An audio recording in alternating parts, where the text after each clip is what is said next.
Today we're taking a brand new ute for its first 4-wheel drive trip. We're going to head down onto our local beach. I think that's a good place to start. Now, I picked this car up only about 3 days ago from the dealership. It has, I think, 140 kilometers on it, and we are straight onto the beach.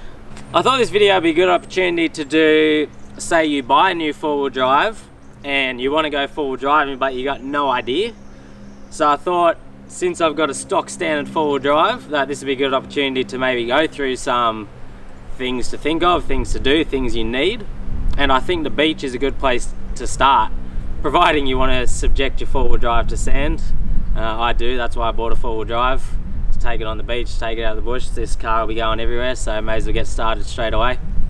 The beach we're at is Crowdy Bay National Park, like Diamond Head, Grants Head area. So we're down on our local beaches now. First thing you need to do is check if you need a beach permit for your local area. You need one for this mid-north coast area. Second thing you need to do is air down your tyres. In my experience of beach driving, it's 95% about tyre pressure. When you're going to the beach, if you let your tyres down, then you have covered most of the ground of what you need to do. So when you do come to the beach, before you come to the beach, soon when we get down on the beach, I'll go through, I've brought some gear of things that you may or may not want to bring to the beach, but the number one thing that you must have is a tyre deflator. I think that is the only thing you must have when you're coming to the beach. Now obviously, you can pick up your stick, let down your tyres, but you don't know what pressure they're at. And sure, you can estimate, but 2-3 PSI when you're at the beach makes a massive difference. So I'm going to go down to, say, 16. But if I just guess and I went down to like 19, 20, that's a big difference. Now these are just your stock standard road tyres that came with the car. As I said, I picked this car about 3 days ago. I've done nothing to it. There we have 16 on the first one. Now we'll see, we'll quickly run around and do all 4. 16 is a good place to start. In my opinion, there's no way I'd go any higher than about 18. Once you're up over 20, it's too hard. You need to be down around that 16, and then you can go lower depending on how soft the sand is, but you're not going to have issues at 16. That's a great place to start. So once you let your tyres down to about that 16 PSI, obviously the first thing you want to do is engage your 4-wheel drive. Now I'll talk a little bit about the difference between 4 high and 4 low in a minute, but to start, normally you've got like a sandy beach track onto the beach. You can see out there in front of us there now I've got, you know, like a sandy track through the bushes a bit down to the beach. So I'm going to go second gear low range. It's obviously manual. Second gear low range. First gear low range is a bit too slow for the beach once you're in your low range gearing. Second gear low range. You also want to turn your traction control off, because traction control in your modern cars does play a bit of havoc, so you want to make sure that's off. I got a button over here to turn that traction control off. Once you're in that second gear low range, nice easy pace. I normally sit around that 2000 revs. No need for big speed or momentum, and you can slowly make your way down onto the beach. Keep in mind, if you've never driven on sand before, it is going to feel quite different to driving on the dirt or the road. You're not going to have the same steering response, and you need to get that feeling of working with the sand and not trying to do radical steering movements.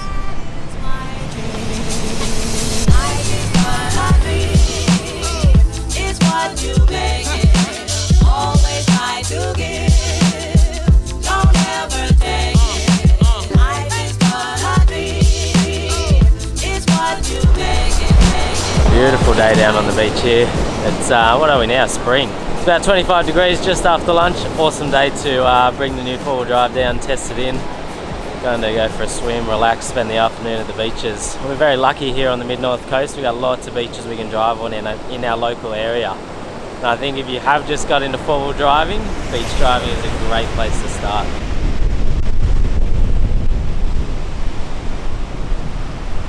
And then once you're down, so normally you go like a little sandy track or something onto the beach where the sand is a bit softer. So that's normally where I'd go, that low range, especially if you're new to it. Low range give you that bit more control, power and torque through that soft sand. Coming out of the beach, we're at low tide now. Definitely if it's your first time on the beach, I would go for that low tide. High tide can be trouble because you can run out of beach room, you're up on your softer sand. Low tide's definitely the way to go. Down the beach here, low tide, so we've gone from low range back to 4 high. just in third gear, cruising up the beach, nice and easy, no dramas. Those tyre pressures feel good at about that 16.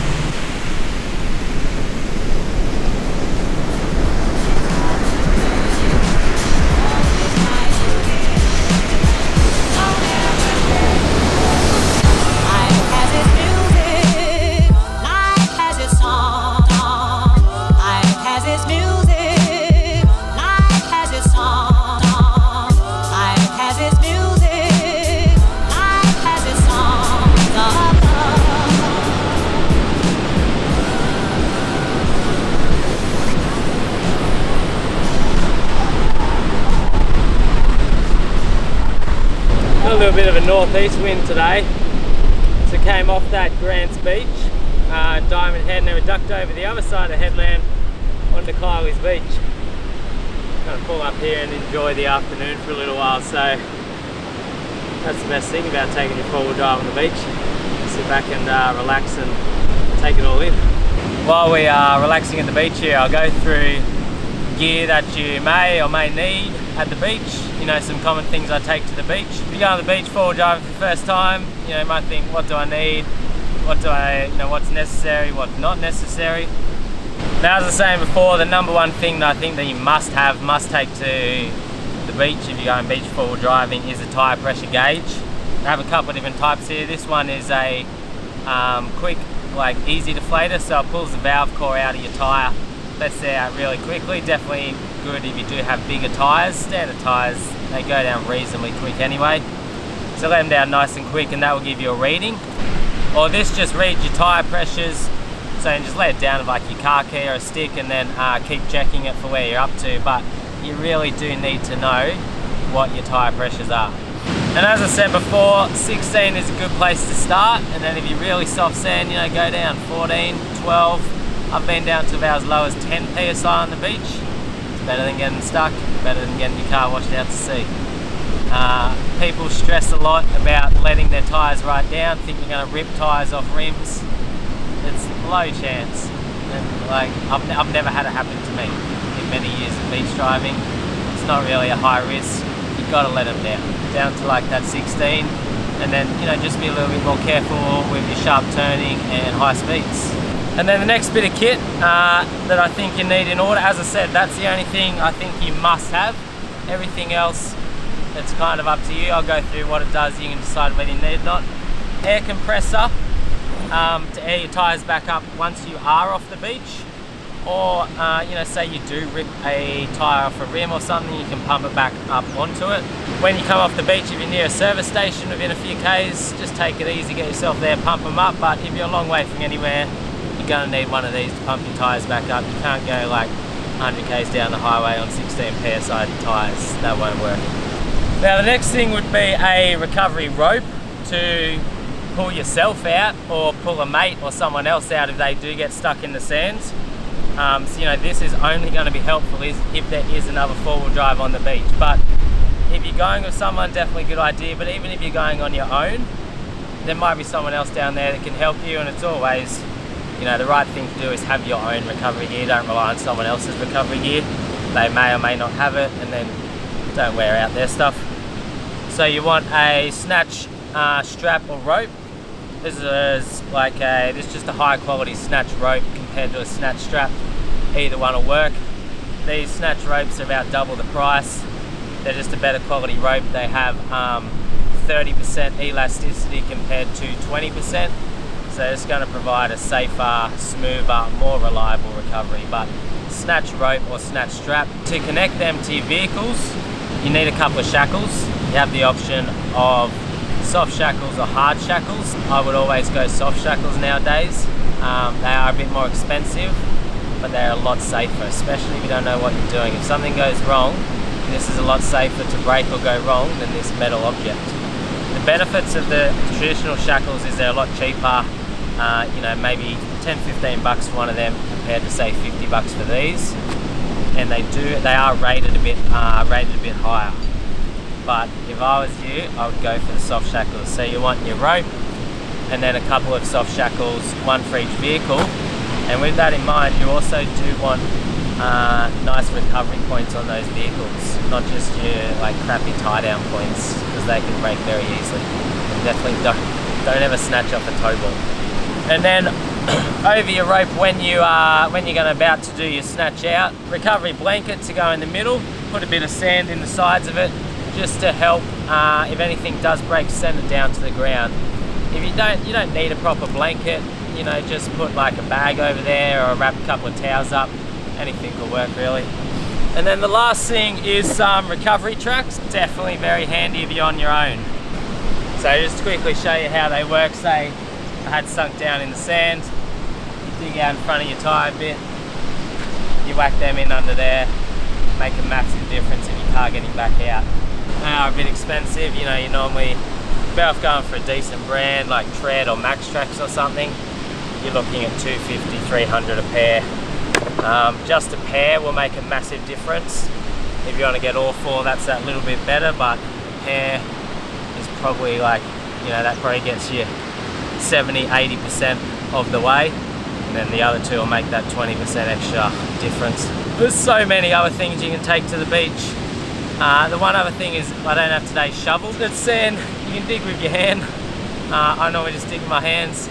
The only situation I will say a shovel is necessary is if you have bottomed out. It happened to us one day, we bottomed out going up over a dune at the peak, and then we used the shovel to get the sand right up out underneath the middle of the car.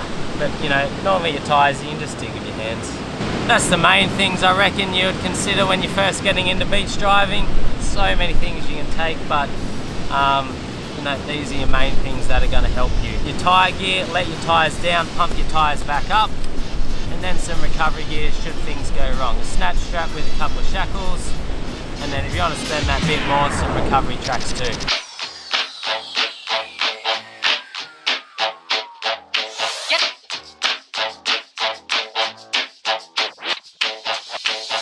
Get to making with jive, boy, say shout.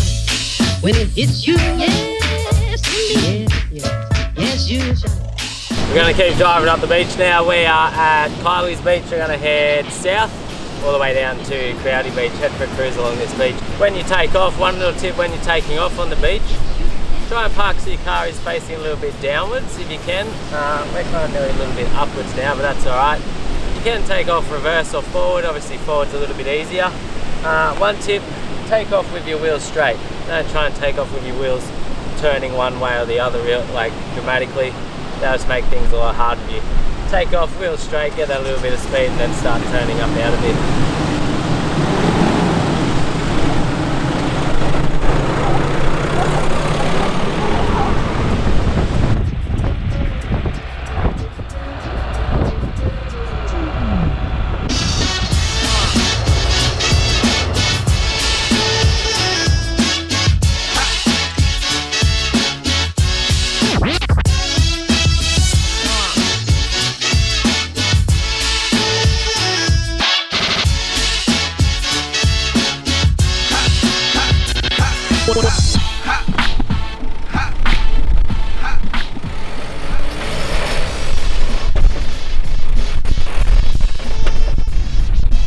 Now I thought I'd get it stuck just for the sake of a solo recovery on the beach. What to do if you do get stuck and what not to do.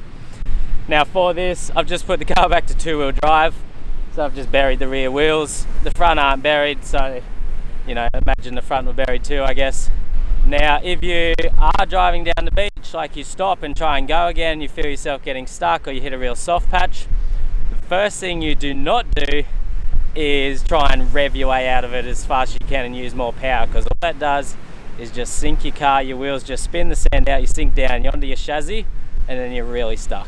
So the first thing you do if you feel yourself getting stuck, ease off, turn the car off, get out, have a look at the situation. Now once you are out of the car, the number one thing that is probably gone wrong is you've got too much air in your tyres. Now you might have gone down to that 16, but you might have hit a real soft spot, you might need to go a bit more. So if you're stuck, I'd just head straight down to maybe 12 to 14, let that air out. We're already down 16, I'm just going to leave it at that because as I said, we're just buried the back wheels. So get out, let some air out your tyres, and then you need to dig out. not buried completely. The rear diff is just touching the ground, but that's about it. Now I'm going to go forwards from here. You don't need to move the sand from the back of your tyre, just the front. So you want to get that front sand from the outer front of your tyre and create a path for you to come back up out of.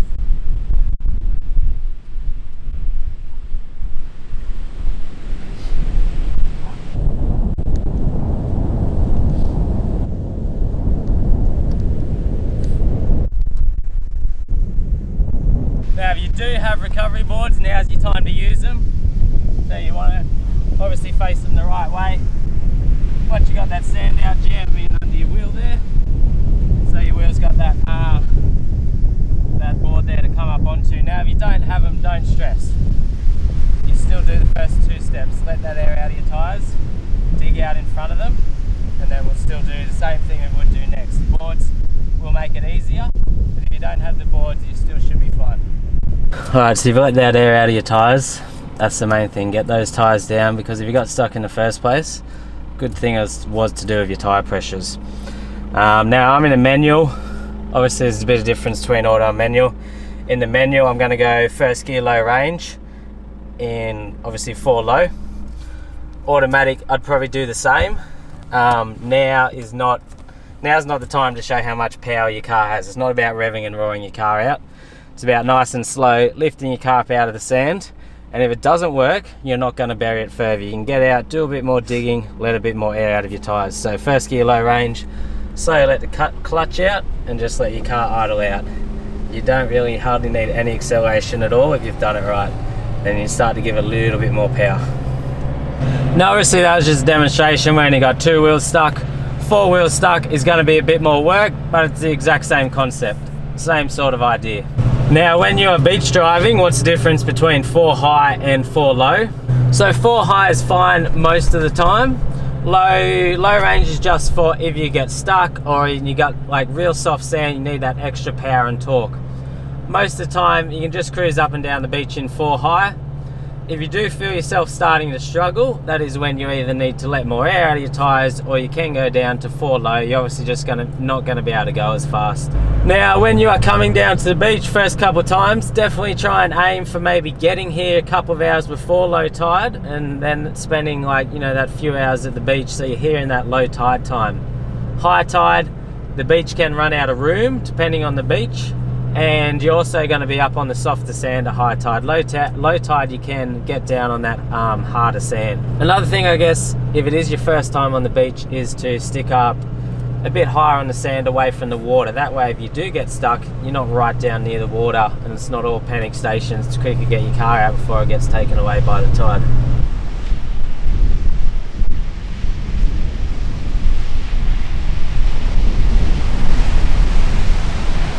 Came off the beach at the other end of Crowdy Head and then just duck over the headland onto Harrington Beach. We just quickly ducked into town, grabbed some chips for afternoon tea, grabbed a couple of drinks. Gonna sit here and take it all in. This is what I love about owning a 4-wheel drive, being able to come out to these places. You got the whole area to yourself. No one here, you can pull up in your car, you got all your stuff with you and sit and relax and take it all in.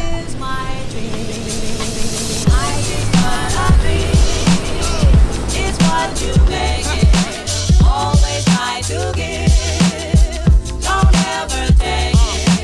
Life is but a dream, it's what you make it, always try to give, don't ever take it.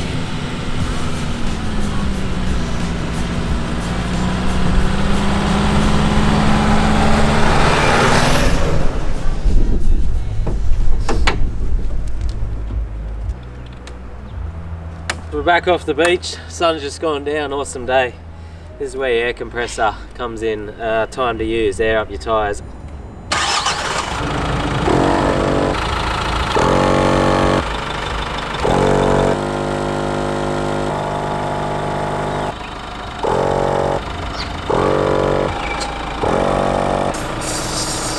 All lit up now, pack up, head home. One other thing I didn't say is my car is a manual. Manual versus auto beach driving. Autos are easier in my opinion, pretty simple. because an automatic automatically changes gear for you. You don't lose the power when you need to go up or down gears. Manual.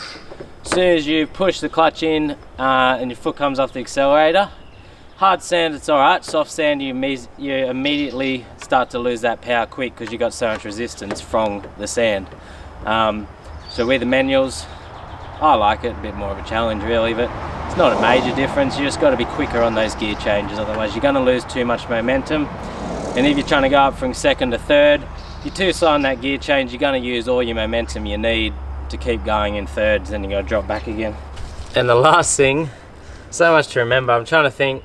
Now I haven't covered everything in this video, I've just tried to cover some, you know, as much as I can think of, some basic things. Definitely should give you some ideas, but you know, try and read a few articles, ask around a bit or something. But you know, this should give you an idea. You got a new car, you want to go for a 4-wheel drive, you want to get out there, have a bit of fun, but you know, you got that first time nerves, not sure what you do, what you need. This should sort of cover you, show you standard 4-wheel drive out there, no dramas. Now with tyre pressures, why do you lower them? So what it does is it deflates the tyre and it spreads your surface area both lengthways and sideways, so your tyre has a larger footprint, larger contact with the ground, and that's what gives you spreads out your weight, more contact with the sand, gives you that better drive. I just asked on Instagram a couple of hours ago if anyone has any questions in regards to beach driving, first time driving on the beach, anything they want to know. I'll quickly run through those now. How to clean your car properly after going on the beach, I don't really know. Probably the best thing is a car wash where they have the high pressure hoses, and then really you got to get in underneath it and get all the salt out from underneath it, because that's where it goes. It gets stuck up in all your chassis rails, in all the holes, trying to get that all out. When you are on the beach, my tip, stay away from salt water. Like sand will rust your car, actual salt water will take that to a whole new level. What sort of tyre pressure do you run? We went through that, started about 16 and then go down from there if your car's still struggling. How low did you have to go on the standard tyres? I went to about 16. They bag out a little bit more because road tyres are a softer ply than like your mud tyres, so they bag out better. Like they expand more, they have more surface contact, but then they are a smaller tyre. I probably find that bigger muddies worked better in the sand than these smaller road tyres. Not a huge amount of difference as long as you got your pressure down. Biggest mistake by first timers, tyre pressure. They get too scared to go down low. They think they got to go to like 22, 24. It's no good. You got to get down 16, as I said, and trying to go too fast. Kayla and I saw that last holidays. We're up at a local beach and there's cars everywhere, there's kids everywhere, there's families, and then you got the people that come out to the beach once or twice a year and don't really know what they're doing, and they think they have to drive 80 kilometers an hour up the beach or they're going to get bogged. You don't have to. It's not about driving fast. As long as you go tyre pressures down, then you can go as slow as you want. Traction control on or off? As we said, off. People say it makes a massive difference. I don't think it makes a huge amount of difference, but when it's on, it senses your wheels start to slip and spin in the sand, and it starts braking you and trying to correct things, and it just throws you out a bit. What tan does Kayla use? That was from Kayla herself. Do you want to answer that one, or? Any tips for Fraser? Me and the missus going there for honeymoon, so on our own. Try and go outside of school holidays. It gets very busy in school holidays, although winter school holidays isn't too bad. You don't really need anything, any big mods. Don't get too carried away. You could take this car and go everywhere. Like, I can't imagine you'd have any problems. Champagne pools? Yeah, go to the nice places. What's your favourite place? Champagne pools. Mine would probably be the West Coast. Oh yeah, the West Coast. Yeah, I don't know, people think you don't really need any mods for beach driving. You can take a car like this and take a highly modified car. It's not gonna be the difference of you going or not going. How to fishtail on the beach? I don't know. What's that? Like, it's fishtail up and down as you're driving. Oh, sick. Yeah. What underbody protection against rust do you use? None. Just wash it good after. I do actually want to try and get something. I know you can get those electronic rust protection things. I don't know how well they work though. Yeah, I don't know. Do you ever use low range on the beach? We spoke about that. So high range, you normally find with high range most of the time, if the sand gets really soft or you're on like one of those tight windy tracks, struggling a bit, then maybe yeah, go down low range. All the driving we've been doing is like flat beach driving, a few inclines. Sand dunes is quite different. I won't cover that all now.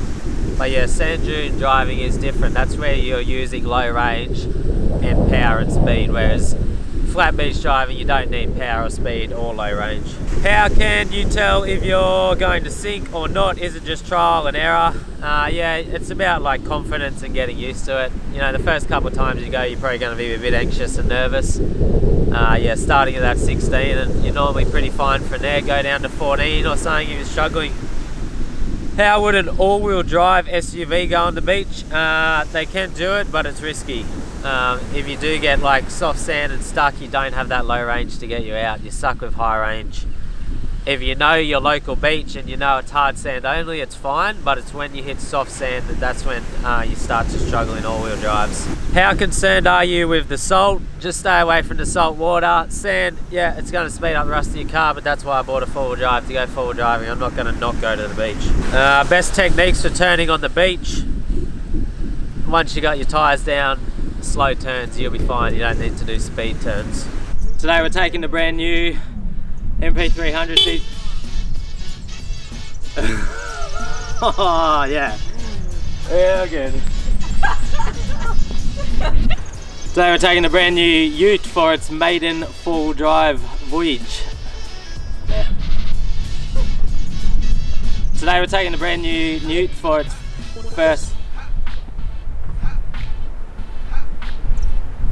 You're not helping.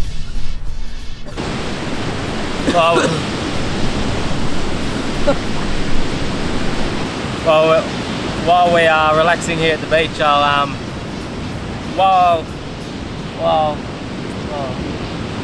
well, this one just gives you a reading, so you can let down a stick or your car key or whatever.